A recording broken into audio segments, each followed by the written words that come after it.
Bom dia, boa tarde, boa noite. Me chamo Bruno, estamos aqui para mais um vídeo sobre Cavaleiro do Zodíaco. Entramos no arco agora de Hades, beleza? Irei falar sobre os 3 arcos, né? Separei em 3 vídeos. O arco de Hades de 12 casas, Inferno e Campos Elíseos, beleza? Falarei sobre os 3. Dessa vez, irei fugir um pouco do meu normal, porque eu exalto muito as obras, né? Gosto de falar muito bem delas, principalmente das coisas que eu gosto de exaltar.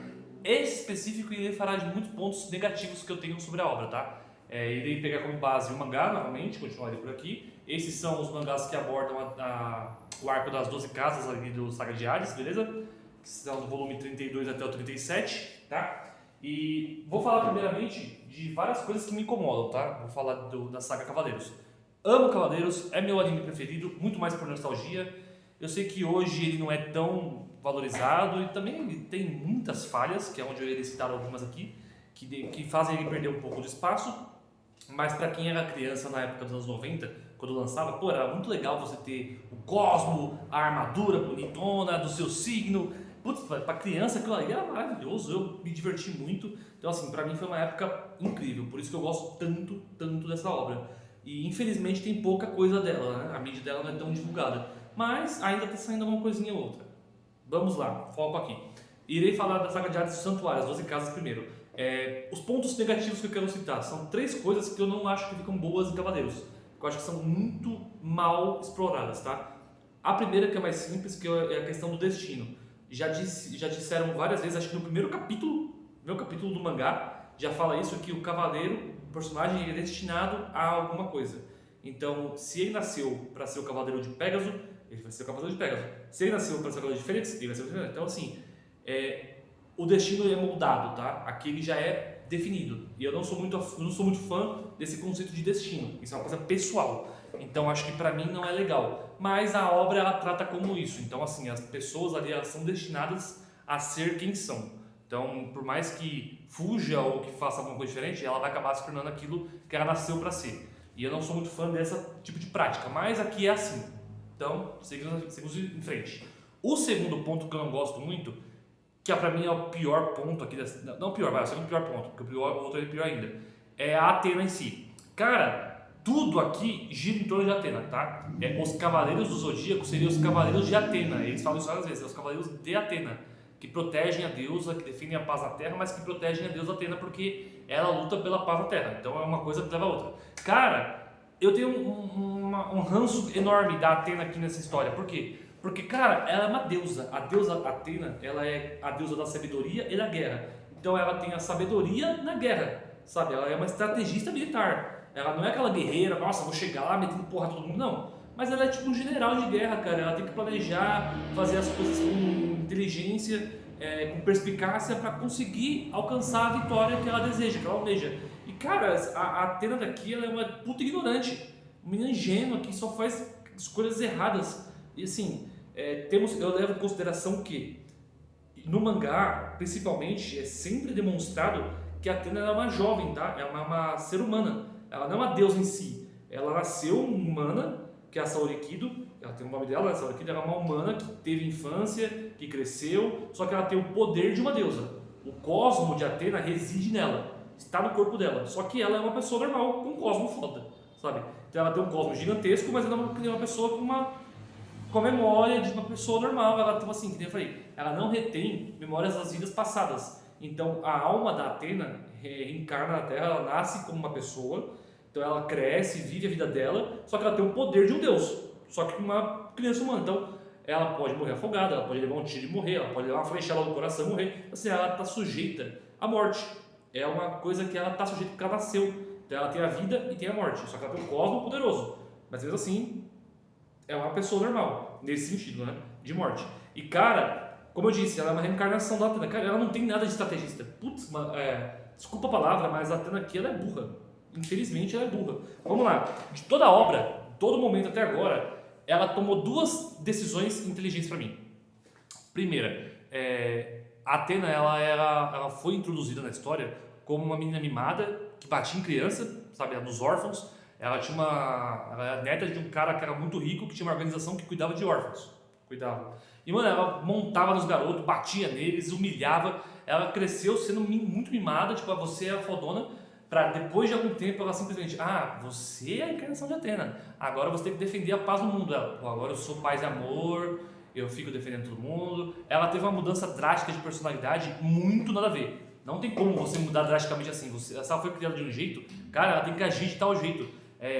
Só um trauma enorme para poder fazer ela mudar com ela. Porque a morte do avô dela, lá, que é o Mitsumasa, que não é o avô, mas a morte dele, eu não acho que é um motivo, uma propulsão, uma injeção ali para ela se tornar uma pessoa bondosa e falar, agora eu vou defender a paz. Não, porque, cara, ela foi criada para ser arrogante. Mas beleza. Deixando isso de lado, entrando no assunto mais deusa, as decisões dela. Para mim, ela tomou 2 decisões certas na história. A primeira é na Guerra Galáctica. Quando revelado para ela que os Cavaleiros de Atena existiam, que eles defenderiam Atena, que seria ela, que o santuário estava uma merda de corrupção, ela toma uma decisão muito inteligente da minha parte, que eu penso.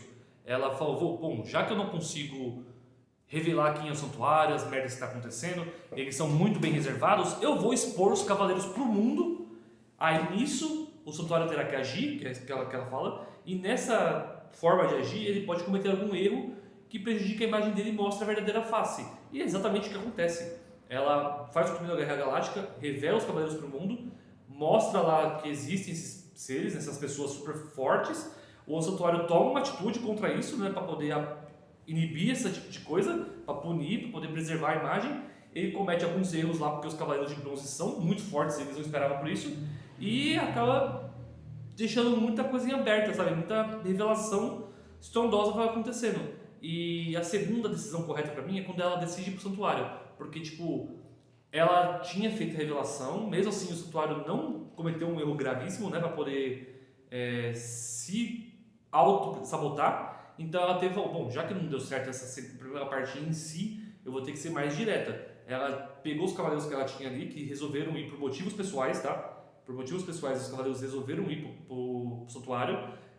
Tem toda a questão lá de levar a flecha, ele subir as 12 casas e tal, mas ali foi para mostrar para os Cavaleiros de Ouro que existia alguma coisa muito errada com o Grande Mestre. E os Cavaleiros, muitos deles já estavam desconfiados, né? A maioria, talvez tem algum aqui, eu não consigo pensar nenhum que não tinha uma desconfiança. Todos estavam, até o Shaka, que fala que ele confiava no Mestre, mas ele deixou claro, ele falou assim, que ele confiava nas atitudes que ele via o Mestre fazendo. Então o Mestre fazia alguma coisa boa lá, que ele fez por 13 anos, né? Ele conseguiu fazer coisas boas, por mais que tivesse algumas coisas ruins, nunca teve provas. Então, sem as provas, o Shaka não agia. Simples assim. Aí, os outros sempre desconfiaram. A Athena foi lá com os cavaleiros, eles lutaram, revelou a verdade. Mas assim, as duas únicas atitudes inteligentes. As merda que eu falo, cara, Poseidon, a saga que eu mais gosto, ela tomou a atitude mais babaca que eu já vi alguém fazer. Porque assim, logo no começo, tentaram sequestrar ela. Já começa por aí. O Aiolia salvou ela. Aí você fica, caramba, já tentaram sequestrar ela. Aí mandaram um Cavaleiro de Ouro lá, o Aldebaran, pra proteger ela. Já que você não quer ir pro santuário se defender lá, que a gente tá lá, vamos deixar um Cavaleiro de Ouro aqui pra proteger, beleza? Beleza, tudo bonitinho. Aí atacam lá, o Sorrento ataca, tá lutando não sei o que. Cara, ela pega do nada e fala assim, me leva lá pro santuário, pra casa do Deus que você defende lá, porque eu vou pedir por favorzinho, para aí de se fazer as merdas que tá fazendo. Cara, o Deus tá destruindo o mundo, enchente pra todo lado, tsunami, o cara tá dizimando a humanidade, você vê que ele tá fazendo a porra louca, a sua principal atitude é o quê? Eu vou sozinha pro território inimigo, sem nenhum guarda, sem nenhum cavaleiro pra defender ela, pra servir como guarda, só pra pedir por favor pra parar? Brincadeira comigo, cara, não, mano, a deusa da sabedoria toma essa atitude, eu fico assim, mano, que caralho, mano, não, para, eu fico puto com isso, eu acho muito errado, sabe? Muito errado. Então assim, depois na saga de Hades tem outras decisões muito bosta, tá? Vamos chegar lá. Então assim, a Athena pra mim é muito fraca, essa Athena, tá? Essa Athena é muito fraca nessa questão, eu acho isso muito falho.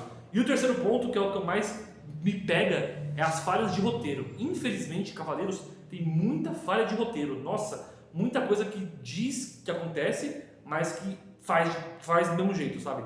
E isso não funciona. Vamos lá, uma coisa que eu nunca vi ninguém falando, pelo menos eu nunca vi mesmo, espero que alguém comente sobre. Cara, como caralhos o Cânon chegou no templo de Atena, na saga de Hades? Como? Não tem uma lógica aqui. Por quê? Porque o Milo confronta o Canon lá, ele usa a Grande Escarlate e tal. Ali no diálogo deles, o Milo é muito claro. Ele fala, cara, até ontem, até uma semana atrás, tu era inimigo. Tu tá tentando matar Atenas, você matou cavaleiros, você tá fazendo um monte de merda. Nenhum Cavaleiro de Ouro vai acreditar que você é um companheiro. Ninguém vai aceitar você como companheiro. Ele fala isso com todas as letras. Como ele chegou lá, cara? Como ele atravessou as 12 casas? Ele foi a pé? Nenhum Cavaleiro de Ouro ali permitiria que ele passasse. Se ele chegasse em Ares, parou aí. Chegasse em Touro, para aí. Mano, a Iolha, Queitadão junto comigo, também não deixaria. Chaka, muito menos. Então assim, na própria saga aqui, o Iolha fala lá que ninguém consegue atravessar as 12 casas por teletransporte, porque a barreira de Atena, o cosmo dela se perpetua lá no lugar, então ela impede, a pessoa tem que andar. Já tá errado. Porque ele não anda, ele não atravessa as 12 casas, tá? Pra ficar claro. A única coisa que eu tenho em mente que ele pode fazer é o quê? Outra dimensão. Eu já falei isso no outro vídeo, que eles fazem isso.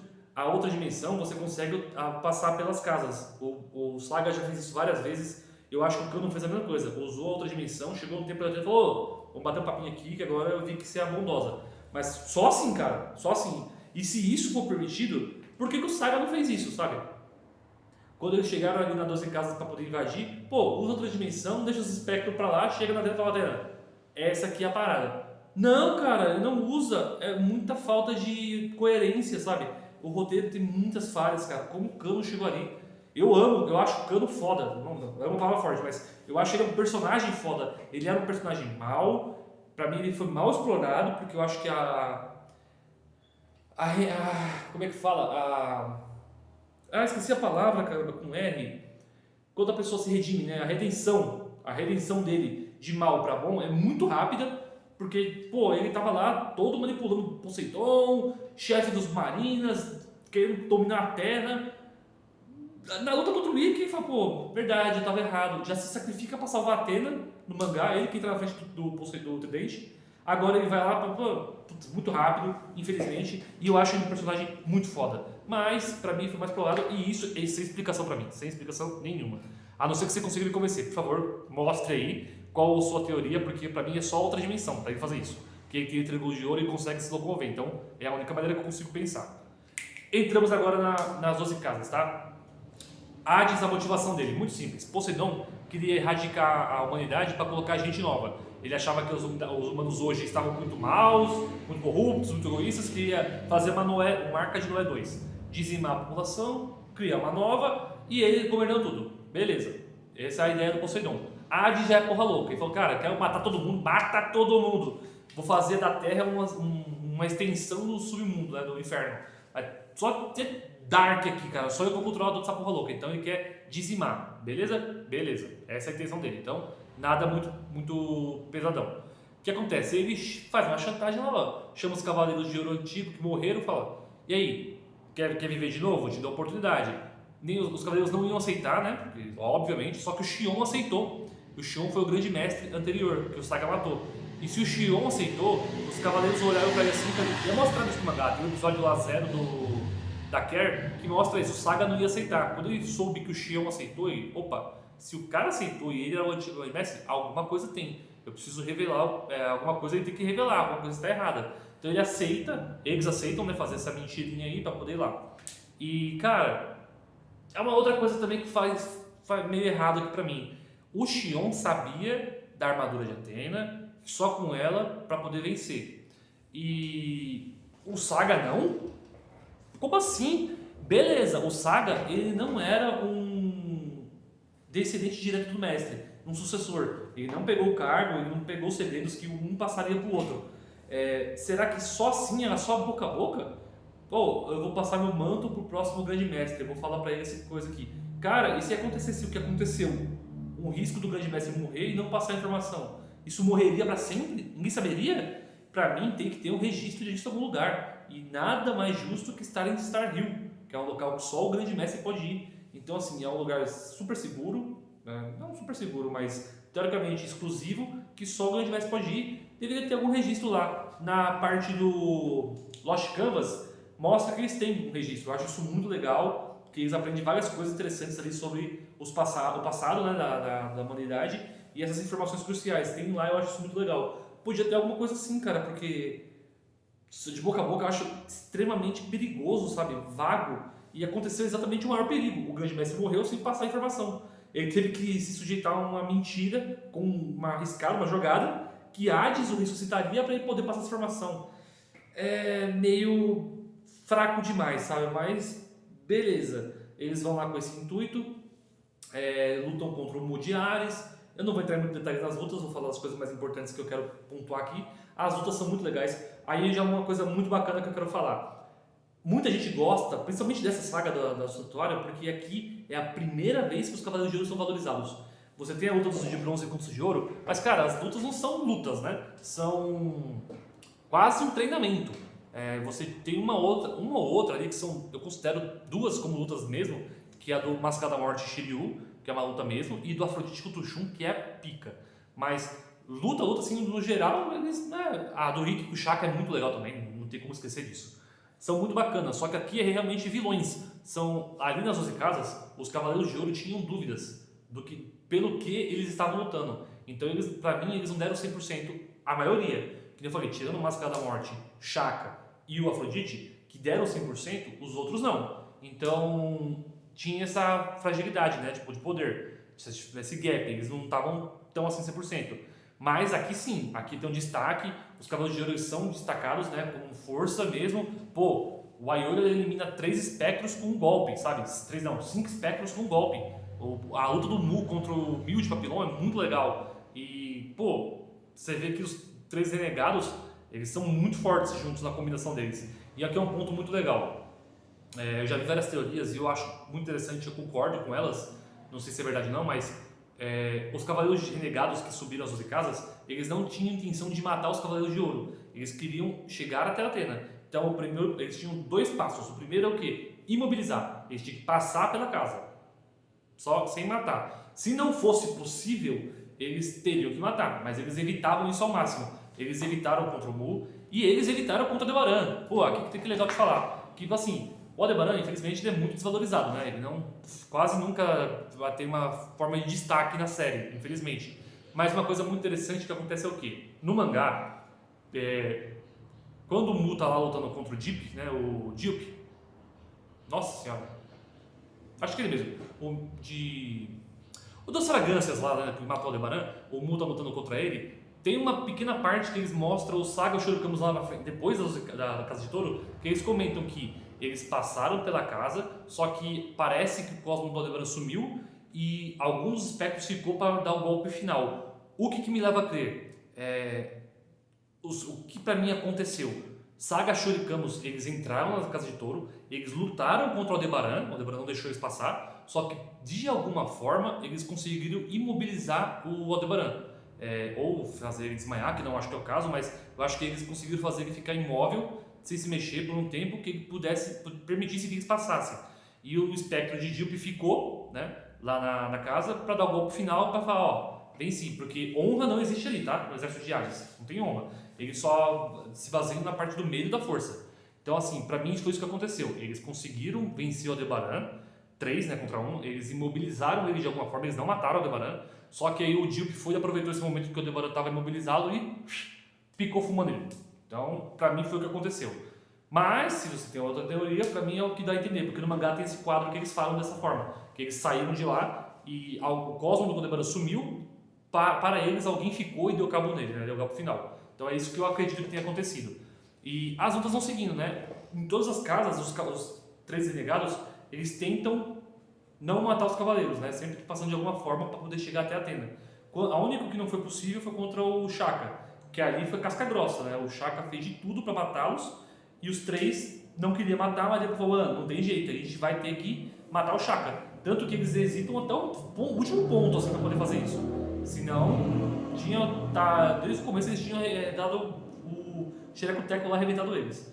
E uma coisa que é legal comentar também, que é dito, né, se eu não me engano, acho que o próprio autor falou isso, que todos os Cavaleiros de Ouro são equivalentes em poder. estão equivalentes a esse poder. Para que ele não fica naquele debate de quem é mais forte contra quem, né? Ele falou isso uma vez. Só que eu discordo porque na própria obra disso fala que não é isso. Porque assim, se todos os Cavaleiros de Ouro são equivalentes em poder, cara, o Xion, ele tá muito acima dos outros, tá? Quando os três estão lutando com o Mu lá, com toda aquela briguinha bacana, eles vão dar cabo do Mu, o Xion paralisa o Mu, destrói a barreira de cristal dele, ele, tipo assim, ele humilha o Mu, fala, você tá muito jovem ainda, você não tem como vencer.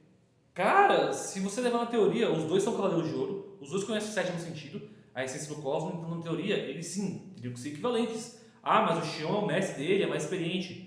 É mais experiente, concordo, mas questão de cosmo, teria que ser igual, certo? Vocês são equivalentes, não importa a idade, diferença de tempo que viveu, o cosmo chega no mesmo limite. Pelo menos é essa a ideia que eles querem passar. Só que não é verdade. O Xion ele é muito superior ao Mu. Depois chega o Doku lá na luta, e o Doku também é muito superior aos outros. Só o Doku para poder bater de frente. Só isso. Se não fosse o Cavaleiro de Libra, que é mais experiente, não conseguiria empatar com o Xion. Então, tipo assim, como assim, cara? Então, eu levo a crer, eu penso que os Cavaleiros não são equiparáveis, tá? Eles têm poderes diferentes, questão de poder, de nível. Tem Cavaleiros mais fortes, tem Cavaleiros mais fracos, tá? Eu acho o Cavaleiro de Câncer o mais fraco de todos, só que eu acho que ele tem uma das técnicas mais roubadas. E como eu já disse em outros vídeos, né? Um cavaleiro, entre luta de cavaleiros, né? De pessoas aí desse universo, nem sempre o mais forte vence. Muitas vezes o que tem a melhor técnica, a melhor combinação de golpes, ele consegue se sobressair. Caça de Linares voltando aqui para fazer jus. Então o Máscara da Morte pode ser não tão forte, mas ele tem uma técnica muito apelona que deixa ele vencer muitas lutas, tá? Então vamos lá. Para mim os Cavaleiros não são iguais em força, tem diferença, né? A obra fala isso e eles seguem a luta. Passaram por Ares, passaram pelo Touro, mataram o Aldebaran lá, infelizmente de uma forma bem triste, né? Que a gente nem viu direito. Queria ter visto alguma coisa. A luta dele contra os três dourados deveria ser muito legal, a forma como eles paralisaram ele. Pra mim devia ser bem animado isso, devia ser feito, ser muito foda. Mas beleza. Gêmeos, aí entra uma coisa muito interessante. Em duas casas seguidas, eles usam ilusões para atrapalhar o caminho dos renegados, né? Para poder ganhar tempo lá, que não era nem para vencer, era para ganhar tempo, tanto em Gêmeos quanto em Câncer. Chegam em Leão, os espectros perderam os Cavaleiros renegados de vista, né? Eles conseguiram se camuflar e se misturar com a manada de espectros, e os espectros têm que tomar iniciativa para continuar a missão, porque eles sumiram. Então chega ali em Aiolha, pô, Aiolha é fodão, cara, puta que pariu. Aiolha é sem piedade, é muito da hora, ele metendo relâmpago de plasma, ele dando 5 de uma vez só, puta bem feito. Aí entra uma coisa que eu acho bem interessante. Esses espectros, no geral, eu acho que tirando um espectro, tá? De todos os 108 olha comigo, ó a ousadia que eu vou falar. De todos os 108 espectros de Hades, pra mim apenas 2. Tá, os 3 juízes, né? Vamos deixar os 3, vai. Os 3 juízes são bons, são fortes. O resto é resto. O resto é resto, tá? Eles são muito desvalorizados. Por quê? Uma coisa que eu vou deixar clara aqui: as Sapuris, elas não são para pessoas treinadas. Não são que nem os Marinas ou os Cavaleiros, que eles treinam, desenvolvem cosmo, utilizam a armadura para se defender, mas eles são praticantes, né? Eles praticam a luta, o cosmo, tudo isso. Com o Hades, não. Ele tem as Sapuris, que são as estrelas celestes. Então o que elas fazem? Elas escolhem um humano que seja mais propício àquela Sapuris, né? E é a Sapuris que dá o poder para esse humano. Então Hades, ele divide o poder dele com esses espectros, né? Com essas armaduras. Então as armaduras têm um nível de poder que elas não ultrapassam o limite. Por exemplo, você pega o Frog lá, o de sapo. Cara, que espectro lixo, né? Fraquíssimo, fraquíssimo.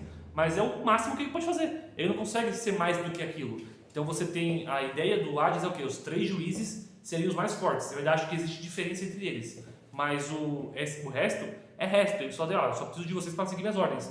Então, os espectros, eles se baseiam no quê? Não se baseiam no cosmo. Eles não são os guerreiros mais fortes. Eles se baseiam nas técnicas. É a habilidade de cada Sapuris que são, na maioria das vezes, a habilidade de assassinato, sabe? Então, isso que eles fazem eles vencer algumas lutas que são tão impossíveis, sim, parecem ser tão impossíveis. Como uma boa luta, uma boa técnica que eu vou falar, a do Lulu de Balron. A do Lulu de Balron é um bom exemplo. Ele não é um cavaleiro extremamente, um espectro muito poderoso. Eu não acho ele tão poderoso. O Shun poderia ter vencido ele, mas o Shun não quis vencer, porque o Shun não gosta de lutar. Por mais que ele tava com o espírito de Hades lá também, né? Mas o Lune não é tão poderoso. Ele tem uma técnica poderosa. Ele consegue usar uma técnica que é muito legal, que é de você, tipo, invocação, o círculo das 6 existências do chakra. Ele tem mais ou menos essa mesma pegada, que é transferir para uma prisão lá de Hades, né? Que é uma técnica que ele tem. Então a técnica dele é legal, mas não é um cavaleiro um espectro tão forte. Então assim, os espectros, eles são em sua maioria só soldadinhos rasos, tá? Mas eles têm técnicas poderosas. Por exemplo, o Aiolia dizimaria todo mundo ali. Só que o verme lá, o espectro de verme, ele entra na terra e esconde. Esse acho que é a maior habilidade que eles têm. Eles conseguem esconder a presença deles. Eles são quase sombras, então eles podem pegar qualquer um desprevenido. Isso é muito foda, porque é a técnica de assassinato que eu falei. Eles estão muito versáteis nisso. Então o verme, ele pega o Aiolia desprevenido, aí ele fica indefeso. Podia ter morrido ali, cara. O Ciclope dá um socão na cara dele que ele ia morrer. Tipo, só que o velho não, é o que eu falei. Eles são movidos por orgulho e força. Não são código de honra, não tem nada disso. Eles só querem vencer. Então o Verme falou, não, eu quero ter a honra de matar um cavalo de ouro. Eu quero ser conhecido por ter matado um leão. Então essa arrogância que eles têm entre eles faz eles perderem muitas lutas, né? Então, os expertos passam, o Aiolia vence o Verme, corre atrás com os cavaleiros de bronze e tenta achar lá. Beleza. No mangá, o único que está subindo as 12 casas é o Shiryu. Os outros cavaleiros de bronze não chegaram lá ainda. Shun, Yoga e Seiya. Seiya até chegou, foi mandado embora, só ficou o Shiryu ali. Então o Shiryu está subindo sozinho, tentando ajudar lá o que puder. Chega na casa de Virgem, lutaça, puta que pariu, melhor luta dessa saga. Os 3 de ouro lá renegados contra o Shaka, luta incrível. Nossa, assim, luta física, mano, luta física com o Shaka. Acho que eu nunca pensei em ver isso. E tem a luta do Shaka contra eles fisicamente, ele é rápido, ele é veloz, ele é forte, os 3 juntos lá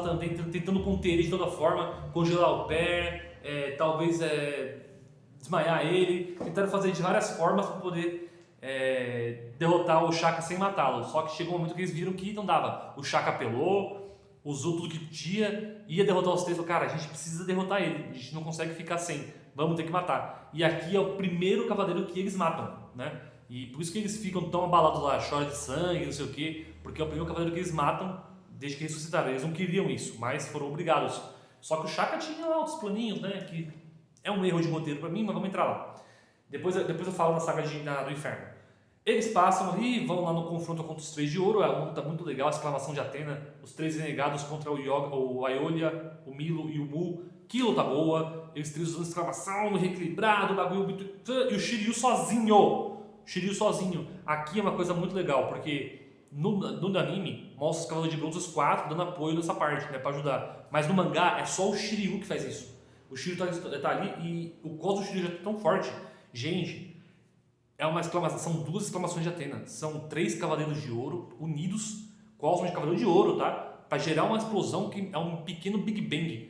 Porra, é um puta golpe foda que a Atena proibiu de usar, porque ela não acha justo, sabe, usar isso.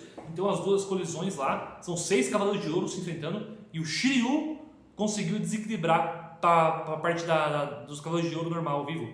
E cara, um cavaleiro de bronze nunca mexeria com aquilo. Eu já falei isso antes, os cosmos dos cavaleiros de bronze já eram muito acima dos de prata, não chegavam aos de ouro. Com essas batalhas das 12 casas de Poseidon, eles já chegaram tão perto, já chegaram tantas vezes no 7º sentido, que eles já estão acostumados, já sabem chegar lá. Então eles já são cavaleiros de ouro, vestindo com a armadura de bronze. Então o Shiryu já é um cavaleiro de ouro aqui. Ele consegue desequilibrar a tela, a batalha, e fazer a exclamação e dar pros caras. Puta, muito legal. No mangá é incrível. A animação ficou bem feita também, mas eu acho que ela é muito valorizada. Os 4 juntos ali e tal. Mas aqui o Shiryu mostrou que, mano, tão foda, os cavaleiros de bronze tão forte, e eles estão chegando com tudo aqui, tá?